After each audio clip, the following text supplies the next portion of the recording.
इस वर्ष 7 चरणों में होने जा रहे लोकसभा चुनाव के पहले चरण में केवल एक सप्ताह मात्र शेष बचा है। सभी राजनीतिक दल जीत के लिए गुणा भाग में लगे हुए हैं। पहले चरण के चुनाव 19 अप्रैल से शुरू हो जाएंगे।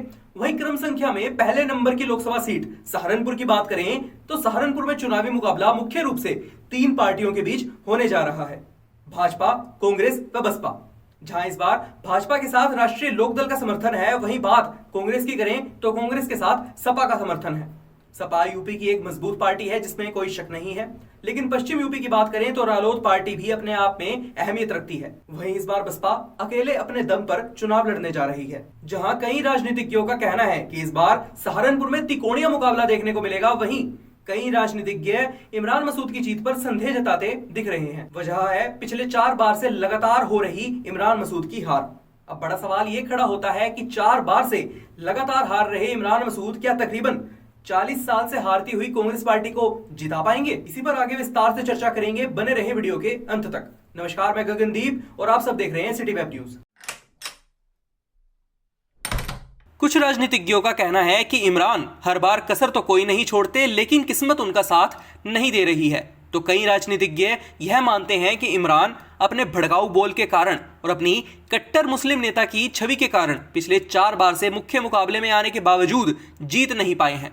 चाहे बात 2014 और 2019 के लोकसभा चुनाव की करें या फिर 2017 के नखुड़ विधानसभा चुनाव की या 2023 में भाभी खदीजा को लड़ाए गए नगर निगम चुनाव की, इमरान मसूद को हर बार हार का ही सामना करना पड़ा है।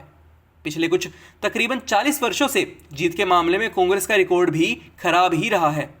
बात पिछले चुनावों के इतिहास की करें तो 1952, 1957, 1962, 1967 और 1971 यानी लगातार 5 बार सहारनपुर लोकसभा सीट से कांग्रेस का प्रत्याशी जीता था।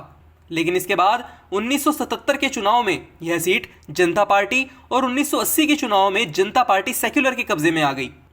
1984 में कांग्रेस फिर वापस इस सीट पर लौटी, लेकिन इसके बाद 1989 और 1991 के चुनाव में यहां से जनता दल ने बाजी मारी।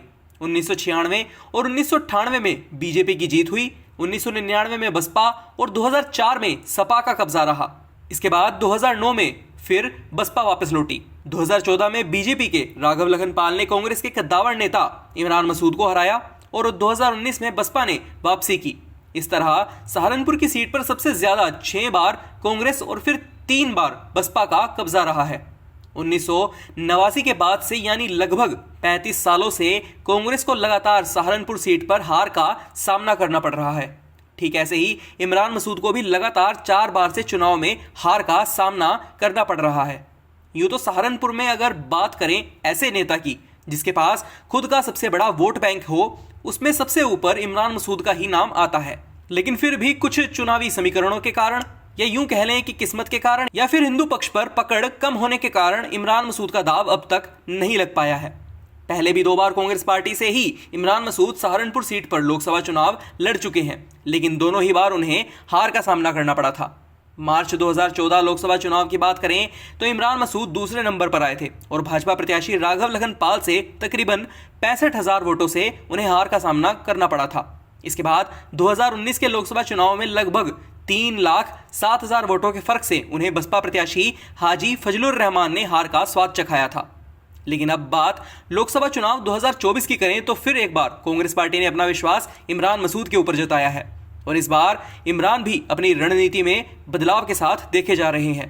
वह अपने भड़काऊ ढंग को छोड़कर शांत प्रचार में जुटे हुए हैं। यहां तक कि अपनी मुस्लिम कट्टर छवि से हटकर कई सभा में वह राम के गीत गाते हुए भी दिखाई दिए। अब देखना यह रहेगा कि क्या वह इस बार सहारनपुर की जनता का भरोसा जीत खुद को और कांग्रेस पार्टी को ये लोकसभा सीट जिताने में कामयाब होते हैं या फिर नहीं। इस पर अपनी राय हमें कमेंट बॉक्स में जरूर बताइएगा। फिलहाल के लिए बस इतना ही। सहारनपुर से जुड़ी इस तरह की और पॉलिटिकल खबरें देखने के लिए बने रहे हमारे YouTube channel city web Saharanpur पर।